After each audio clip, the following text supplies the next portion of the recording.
Assalamualaikum warahmatullahi wabarakatuh. Sobat sekalian, belakangan ini muncul banyak perdebatan tentang status kehalalan atau keharaman kripto.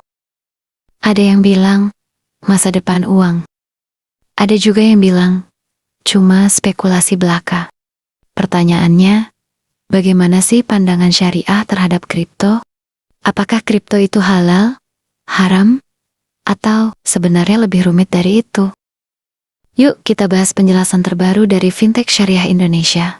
Mari kita bongkar jawabannya, tanpa sensor, tanpa basa-basi. Jadi sobat sekalian, sebelum kita membahas halal atau haramnya kripto, kita harus tahu apa itu kripto. Jadi, kripto atau cryptocurrency adalah aset digital yang dibuat menggunakan teknologi kriptografi untuk mengamankan data dan transaksi. Jadi semua transaksi kripto dicatat dalam sistem bernama blockchain, yaitu buku besar digital yang terbuka, aman, dan tidak bisa diubah sembarangan.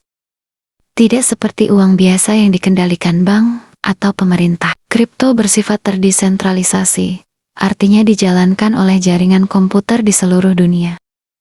Nilainya bergerak mengikuti permintaan dan penawaran pasar, sehingga bisa naik turun dengan cepat. Menurut Ketua Umum AFC, Ronald Yusuf Wijaya, fatwa yang menyatakan kripto haram dari misalnya Majelis Ulama Indonesia atau MUI, dapat disikapi secara positif.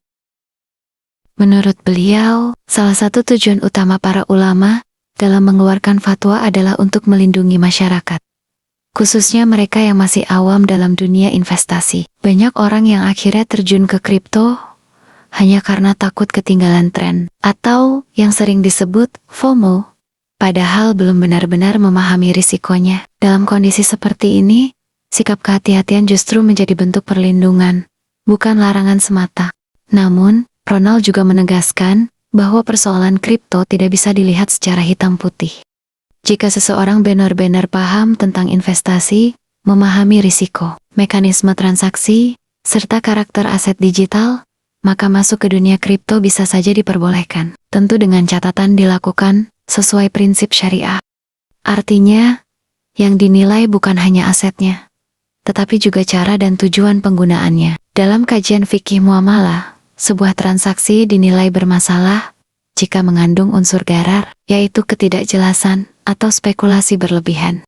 Selama transaksi kripto dilakukan secara jelas, transparan, dan tidak mengarah pada praktik perjudian, maka unsur gharar tersebut dapat dihindari.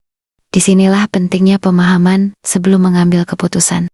AFC juga menyoroti pentingnya literasi digital dan literasi keuangan, terutama bagi generasi muda yang sangat akrab dengan teknologi. Di dunia digital saat ini, ada begitu banyak jenis aset yang beredar, sehingga kemampuan untuk memilah mana yang aman dan mana yang berisiko menjadi sangat penting. Dalam perspektif Islam, sikap ini sejalan dengan anjuran untuk mendahulukan ilmu dan kehati-hatian sebelum bertindak.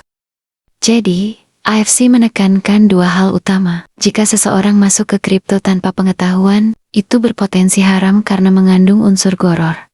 Tetapi jika ada pengetahuan dan kesadaran, serta dilakukan dengan tata cara sesuai prinsip syariah, maka potensi untuk dianggap halal bisa terbuka.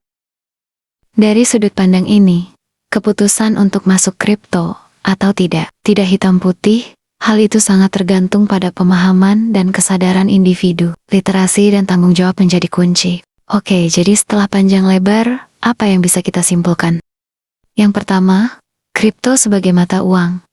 Banyak lembaga syariah menilai haram.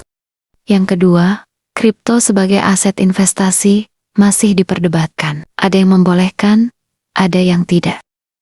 Ketiga, semua kembali ke cara kamu menggunakannya. Kalau kamu masuk kripto dengan mindset analisa, kehati-hatian, paham risikonya dan tidak berlebihan, maka beberapa ulama masih membuka ruang diskusi.